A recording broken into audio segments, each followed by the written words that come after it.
Welcome to Coffee Break Tennis. We're back on the clay, back in Madrid, back in a Masters 1000 tournament. Sure, Novak Djokovic isn't there, but it's clay. Rafa's there. All the excitement is still there, and we've got all these young and exciting players. One of the youngest and most exciting players of all is, of course, the very young Spaniard. Many people are saying he's the next Nadal. His name is Carlos Alcaraz. Tomorrow is his birthday. It's also Cinco de Mayo, big holiday here in the United States, in the Estados Unidos. And he's going to play Rafa Nadal in a big-time match tomorrow. Feels like just yesterday we were watching Rafa, an incredible, almost a 4-hour win. One of the best finals I've seen in a while in Barcelona, of course, winning over Tsitsipas. What a match from Rafa Nadal. If you didn't see it, go watch the replay right now. Anyways, speaking of people who are back, speaking of being back, Dominic Thiem is back. If you couldn't tell from the Dominic Thiem style hair that I am sporting in his honor in today's video, looked pretty good, and maybe more important, more special to us here at Coffee Break Tennis, personal friend Benoit Paire is back. It's been a while since this guy's won a match. It's been a while since he's tried to win a match. He's been tanking lately. In fact, he got called out by his own racket sponsor, Babolat. They called out both him and Fabio Fognini for berating a lines judge and getting defaulted, saying they don't condone his behavior, and Benoit Paire for tanking matches, losing on purpose, if you don't know what that sports terminology tanking means. So Benoit Paire, I don't think it's the Babolat thing. I think it's this crowd. Where did these guys come from? You got a bigger crowd in Madrid. The energy is back. Rafa's excited about it too.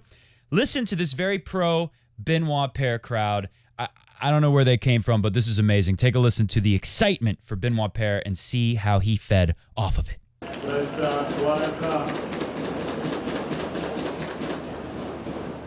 14.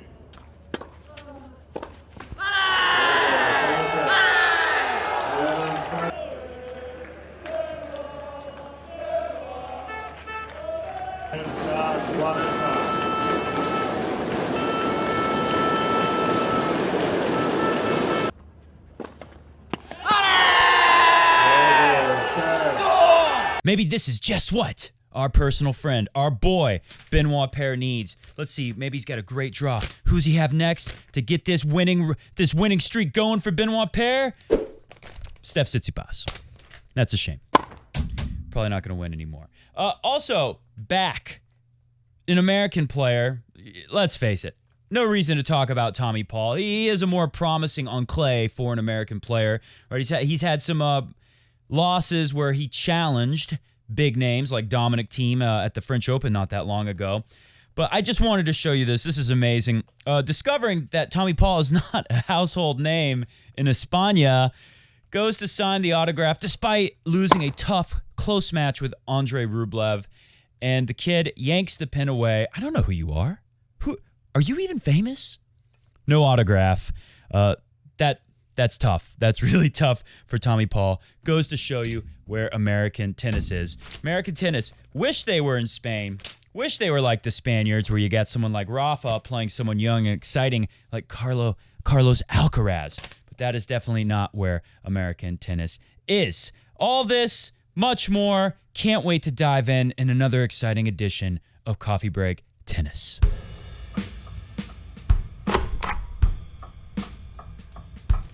I really tried to say something about Tommy Paul.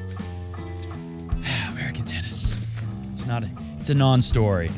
Welcome to Coffee Break Tennis. On the show today, we will go through the Madrid draw. It is a very interesting draw, a lot of exciting stuff. Medvedev, his goal here, what did Danny Medvedev say his goal is? Just to win one match. Alcaraz, we got from ATPtour.com. What Alcaraz thinks about his up-and-coming match.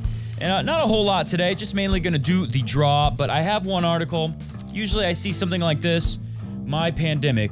Jannik Sinner is raising mental health awareness. ATP Tour, basically a press release. But then I said, hold on, right? Usually we know where to stick these kind of stories.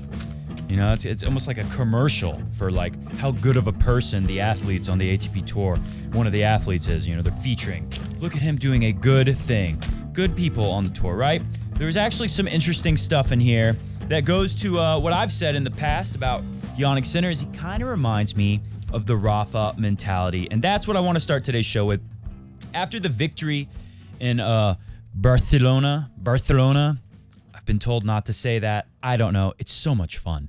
In Barcelona, the way Nadal was basically, right, when he saved that match point, when was that? That was on Rafa's serve. I guess it would have been 30-40 serving, something like 4-5 in the third set. Then he wins. Then he ends up winning that game, wins 2 in a row, wins at 7-5 in third. Can't remember. Feels like just yesterday, but can't remember the score at all. Anyways, what I'm trying to say is Rafa Nadal, he's kind of winning me over. He's a big Fed fan. A part of me is rooting for Rafa because we know it's coming. If he wins the French Open, he very likely could. A lot of people are going to say, well, he's GOAT now. He has the most majors. And that's been the thing that us Federer fans for so long have been saying, well, it doesn't matter whatever statistic you're saying right now because Federer has the most majors, and that's really all that matters. And I know some people, if it happens, assuming it happens, right, somebody could stop Rafa. He has looked very human on the clay lately, and that's part of why I'm kind of enjoying watching Rafa more than ever right now. And like I said, he's kind of winning me over watching him fight. And I've been reading Rafa's book. That's kind of helped me, understand his perspective on things a little bit better. And some of the stuff Rafa says, I wish I'd read his book a long time ago because I think it would have helped me with my biggest weakness when I play tennis is the mental game. Rafa probably, Djokovic. I always think of Djokovic too. He's so mentally tough, and it's a different dimension. Rafa typically has people rooting for him to succeed. Djokovic typically has people rooting against him, rooting for him to fail. So that's a different kind of mental challenge. But I think Rafa's got to be the most mentally tough. And one of the things he talks about, a quote from Rafa Nadal, is that fear of losing is my true enemy. Losing is not my enemy, is what Rafa said. Something like this. Losing's not the enemy. Fear of losing is my enemy. Also, thinking about winning, when you get up in the score and you start to let your mind wander a little ahead to the future and think about how nice it's going to be to hold up that trophy or whatever to advance to the next round in a tournament, that can be just as dangerous as fear of losing. So Rafa talks about a lot of stuff like that in his book, and watching him, not be able to find his best stuff from early in the Barcelona tournament. We saw a little bit in Monte Carlo. Of course, he obviously lost eventually in Monte Carlo to Rublev. Took out Tommy Paul today. Poor Tommy Paul. But Rafa, seeing him struggle against Ilya Vashka, who was, he had a big win the other day in Munich in Germany, München. Vashka, the same dude that Rafa struggled with early in Barcelona, he took out a mentally fragile, the opposite of Rafa Nadal, Sasha Zverev. Alexander Zverev looked like he was going to win that match, a couple points away from winning, and then come the double faults and the bad decisions and the fear of losing. And that's a different type of fear when you're winning a match, and then the thought enters your head, oh my God, could I blow this lead and actually lose this match, even though I'm so far ahead? And that happened. So seeing Nadal deal with a Vashka, seeing Nadal deal with a Tsitsipas, I'm sure a lot of people felt like had an edge in that match. It's really winning me over. I know Rafa's been doing this forever, but typically on the clay, we see Rafa, people will say, yeah, it's boring watching Rafa win everything. Well, this year, it's not so boring seeing Rafa have to dig so deep. He's more relatable. One of the things I found interesting was before Wimbledon 2008, Uncle Tony was constantly telling Rafa that he's not as good as Federer. You're not as talented as Federer. Federer is much better than you. We're at Wimbledon, and the serve is more important here at Wimbledon than at Roland Garros. And Federer's serve is way better than yours, Rafa. But they did talk about how Rafa could still beat him because of his ultimate weapon. You think it's the forehand? I'm starting to feel like it's Rafa's mind. It's his ability to overcome adversity. And that's something you got to love. It's relatable because even if you're not a tennis player, we all go up against fear of failure, fear of, whatever. We all go up against these kind of mental struggles with anything we try to succeed at in life. And I think it was more fun watching Federer, when no one thought he could do it when he came back in 2017. And, if Federer goes on a run at Wimbledon, look out. That's going to be the biggest story in tennis for quite some time. So I think that's more fun to watch. And now seeing it with Rafa, you really appreciate it. Maybe everyone won't agree that Rafa is GOAT if he gets this 21st major, but I think you'll hear something like Federer is the most talented of all time. and is truly the best player of all time, even though he didn't win as many majors as Rafa. Of course, you'll hear people say, oh, well, if it wasn't for the clay, Rafa, but that's really not a fair thing to say because there is the clay. There is a major with clay, and Rafa won, who knows, maybe 20 of them by the end of it. I think they'll say that Rafa was the greatest overachiever in the sport, no matter what you think, even if you hate the guy. You got to at least give him that. So let's look, with all that said about Rafa and me kind of admitting here that I'm starting to appreciate Rafa more than ever. Let's look at his draw. He's got Alcaraz. I think Rafa is going to be able to handle the young Alcaraz. A lot of people, I'm sure, are going to want to say, oh, Alcaraz is the next Nadal. But Alcaraz has said in the past that he says he thinks his game is more like Federer's game, actually. He's able to dictate play with the forehand, which is kind of similar to the way Federer hits his forehand. He loves to hit drop shots and come up to the net, stuff like that. So this is a better place if you're more of a Federer-type player to play Nadal. You want to play in Madrid where the ball moves faster because of the altitude. I think Rafa will still find a way to win, but watch out, could be an exciting match. Popyrin and Jannik Sinner will play tomorrow. Jannik Sinner today, he wins. He's up 4-1 with a break point against Guido Pella. And it looks like he's about to break and serve 5-1. I mean, Sinner's just rolling. And another thing, there's kind of an echo in the Caja Magica where they're playing this tournament in Madrid. Take a listen to the difference between the Pella ball when he hits the ball and then Jannik Sinner, and know this, that Jannik Sinner has the second biggest ground strokes on average on tour. He has some of the most power on tour from this young teenager as well, Jannik Sinner.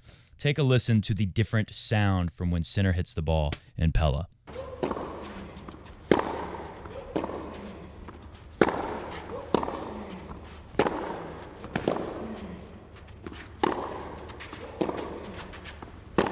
Still get my money on Jannik Sinner. I think Jannik Sinner could beat Nadal here. I think Nadal could still go on to win the French Open, maybe Rome as well. It doesn't really matter. Madrid, it plays a lot different than the French Open, so this is probably the least important clay tournament for Rafa getting ready.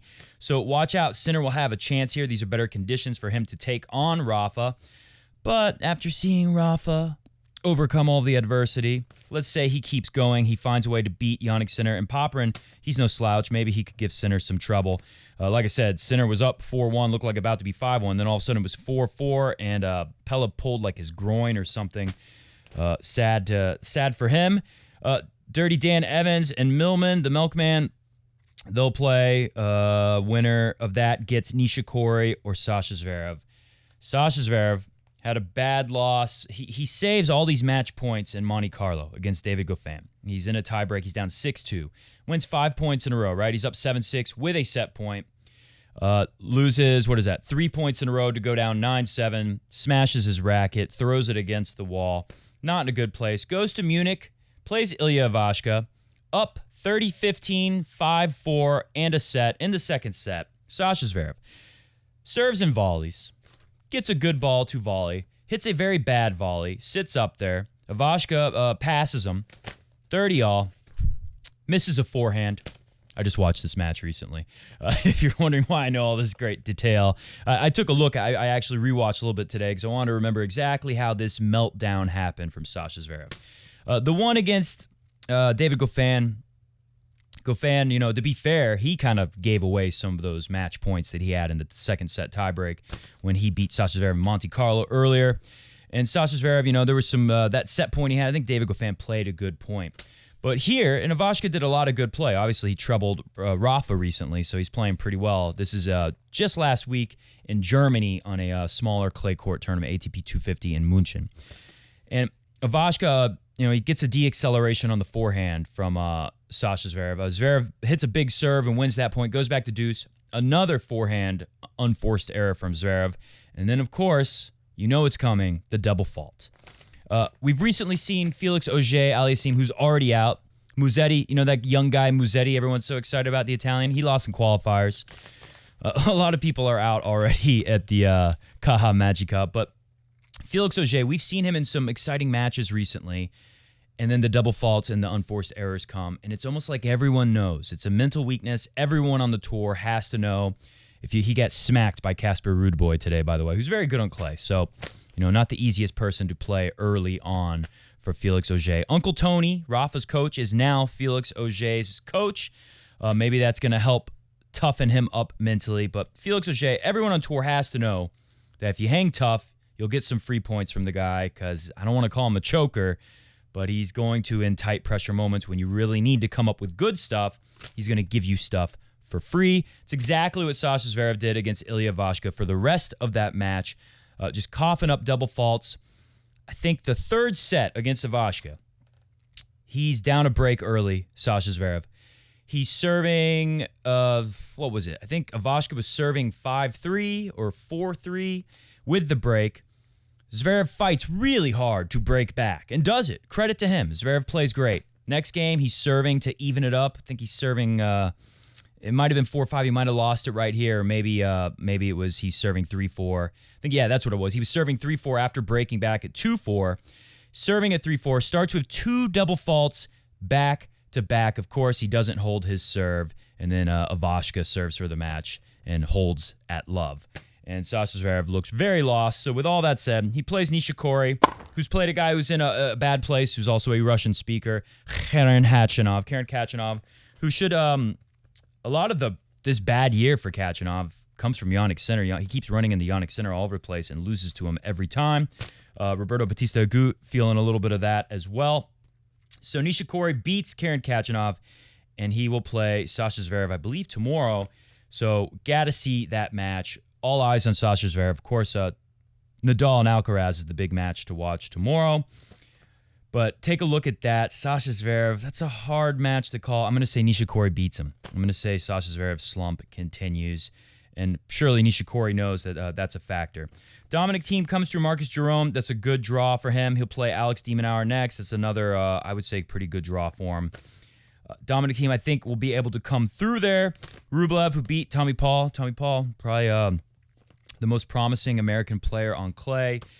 He's able to win sets against great players on the clay, but he doesn't win matches too often.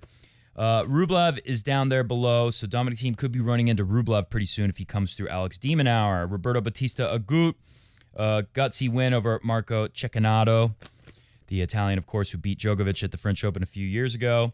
And Roberto Bautista Agut will play John Isner. Tough to pick there. I would say Isner has a chance here because of where we are. We're in Madrid with the altitude. The ball is flying. A little easier to hit an ace here, especially considering they're on clay. Aslan Karatsev. Schwartzman's going to get another shot at him. We move to the bottom half of the draw. Diego Schwartzman was one of the first big victims. Karatsev has surprised a lot of people, including Djokovic recently. What a shock that victory was. But not too big of a shock. Karatsev kind of... I heard one person say to me that Karatsev's kind of like Andre Agassi. And you can kind of see it because Andre Agassi is kind of like Djokovic. And that was the one I'm thinking when I watch Karatsev. It's like, kind of reminds me of Djokovic, except he holds his racket really weird when he gets ready. And he makes his eyes really big like Djokovic. And he does this thing, Karatsev. I love Karatsev. He's one of the funniest players on tour as well. And one of the most fun to watch.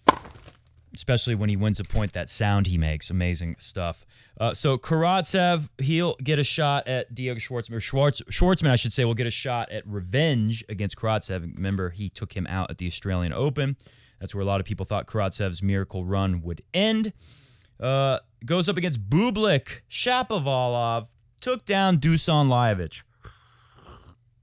which is a good win on the clay, even though Lajovic is not as good on clay as he was a couple years ago. And then he plays Bublik. Bublik and Shapovalov, they're both high-risk, high-reward players. They make a lot of unforced errors. They hit a lot of winners.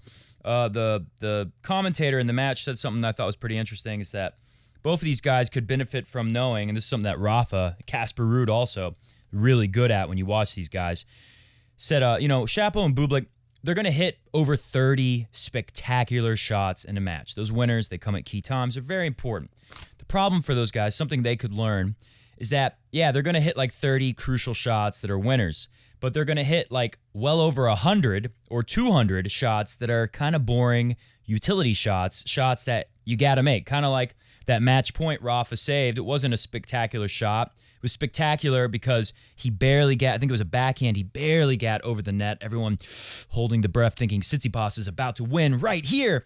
And somehow Rafa makes the ball go over the net just barely. Not a spectacular shot, a pretty normal shot Those are the kind of shots guys like Bublik and Shapovalov have to hit more of, right? You got to hit the boring shots, the non-spectacular shots, utility shots, as I said earlier, because those are the shots that keep you alive in a point and give you the opportunity later to hit the spectacular winner.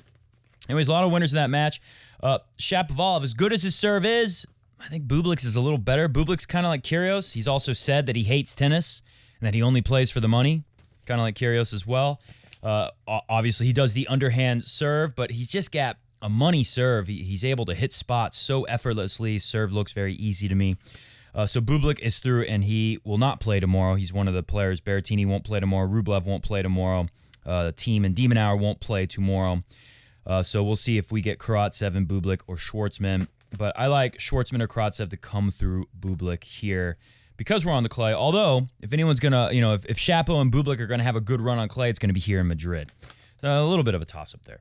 Below that, Casper Ruud just smacked, absolutely slapped down Felix Auger today. Has been working on his serve, is something he talked about in his post-match presser. And the serve was definitely looking better. He's going up against a lucky loser who got lucky to win a round over Flip Krajinovic, Yoshihito Nishioka, Benoit Paire, Steph Tsitsipas below there. Casper Ruud, Tsitsipas is something I see coming in the near future here. And probably go with Tsitsipas because we're in Madrid. But Casper Ruud is a tough challenge on the clay for anyone. Berrettini. I was recently saying the guy is not a true top 10 anymore. And if you take his ranking points from 2019 away, that he's like barely inside the top 100, all that might be true. But Berrettini is looking like a guy who absolutely wants to stay in the top 10. He looks good. He just won in Serbia. He beat Karatsev 7-0 in the third set tiebreaker. And he smacked countryman Fabio Fognini today, 6-3, 6-4. Fognini never looked like he had a chance in that match. Of course, he's Fognini, so you always watch till the end because something crazy could happen. But Berrettini took him out easy. Next, he'll probably get Ramos Vinolas, but Federico Delbonis is pretty good on the clay too. So either one of them could come through. They're both tough on the clay, but the way Berrettini handled Fognini today, I think he could come through there. And then this part of the draw is not so bad. Something's going on with Christian Green. Not sure. I saw some headlines saying that he wasn't feeling great.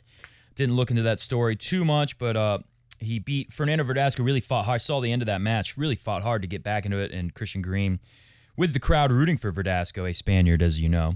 Christian Green, a Chilean. He was able to come through, though. He'll play Dominic Koepfer up next, who smacked Riley Opelka 6-4, 6-4. Anytime you beat a guy with a serve like that in straight sets. Koepfer's pretty good on the clay. And then you got Davidovich Fokina, a Spaniard, or Medvedev. Will Medvedev beat Davidovich Fokina, who's enjoying some crowd support? The guy just played 3 tiebreakers in a row over Pierre-Hugues Herbert. That's enough of the draw. I like Rafa to come through. We might see him play Dominic Thiem, but again, with Marcus Giron, it's a good draw. You don't really quite know where Dominic Thiem is yet, though he did look good. Did look pretty good. Dominic Thiem himself said that he needs to work on hitting more depth and being a little more consistent. Thought he made too many errors today, even though he won fairly easily. Final little prediction here. All clear for Tsitsipas to come through here. Could see a Tsitsipas-Nadal rematch in the final. That would be exciting. Better place here. Let's talk about tomorrow, though. Carlos Alcaraz, ATPTour.com, is talking about the dream. Ultimate, the best birthday present ever, playing Nadal tomorrow. I don't know how to describe this feeling. It is a dream come true, says young Spaniard Carlos Alcaraz. He's going to be 18 tomorrow. That's how young he is. And I should point out, somebody, can't remember who, sent me a message years ago saying, look at this teenager playing in these futures and challengers and winning. And a few years ago, he was almost 18. He was or almost 15, He was 14 years old. Haven't seen a lot of guys do this since Rafa Nadal. Of course, Rafa Nadal was beating guys much older than him as a 15-year-old in futures and challengers. And Carlos Alcaraz was doing it all the way back to 2018. A few years ago is when someone first alerted me to check out this young guy, Carlos Alcaraz. So he says, it's the best present for my birthday. It's a dream come true to play against Rafa here in Madrid in front of a Spanish crowd. I will never forget this moment, and I will learn from him. He had to beat Adrian Manarino, beat him pretty easy. Kind of gave him the smackdown 6-4, 6-0. They always say the 18th birthday is special, but it will be even more special to turn 18 playing against one of the best players of all time. The best for me. Rafa is one of my idols, going to be very, very special. There will be many comparisons between me and Rafa, says Alcaraz. I'm sure they'll talk about me and Rafa. They'll compare the new generation with the legend. I'll try to give my best. I have to play my game. I try to keep improving and enjoy it. I'll stick with my feelings on the court. I'll be nervous, but I'll try to play as relaxed as possible and give my best. Something Rafa's very good at. Maybe this is what Alcaraz is going to learn from him. He talks about it here. I'm working to manage the nerves. Got to get better at nerve management, playing without fear. That's really what it comes down to. In the difficult moments, I try to be aggressive and play my style. I'm improving step by step. These kind of matches are helping me a lot to grow. I'll use each difficult moment that arises in matches to keep improving. Well, he may have some very difficult moments tomorrow. We're going to get out of here, but we will be back very, very soon. Maybe tomorrow, but if not tomorrow, I guarantee it, the very next day, we'll be back with a show to talk about Rafa. I'm not sure if Rafa's going to get another day off soon, but we definitely know he'll be playing Jannik Sinner very soon, possibly, so that's going to be another one to talk about. Hit the music. We're getting out of here. I want to talk about Jannik Sinner raises mental health awareness. Usually these things are puff pieces. They're like commercials for the goodwill of the players of the ATP Tour, but this talks about mental health. He talks about his mental game, and this is where I think one of Jannik Sinner's biggest weapons, even though he hits the hardest ball on tour practically, is his mental toughness. Mental health is important, says Jannik Sinner. Many people don't speak about that, so I'd like to speak about it. I have to say it was tough when he was in the lockdown during COVID. What I missed the most was touching the ball, feeling the ball, especially hearing the ball. Take a listen to that again. What a sound when Jannik Sinner crushes the ball. But here's where we get into a little bit more. I think many young people don't talk much about tough situations in their lives. A little bit of what I was talking about earlier, why I think Rafa is more relatable than a lot of pro athletes in all sports around the world. It doesn't have to only be COVID, but all the rest together. Jannik Sinner talking about challenges that we all face in life, whether you play tennis or not. I think, says Jannik Sinner, if you have a great family behind you, don't be scared about talking with them about everything. You have to be honest with yourself, even if it hurts trying to speak about it. I think it's not only in normal life, but even if you play sports, the mental part is maybe the most important thing you have in your life. And I think a lot of people would tell you, why did Roger Federer keep losing to Rafa Nadal in those years where he said, God, it's killing me, right? 2009 at the Australian Open. Think about that famous time Federer cried and said it's killing him. I think it was mental. I think it wasn't until really 2017 where Roger was able to overcome that mental block against Rafa Nadal.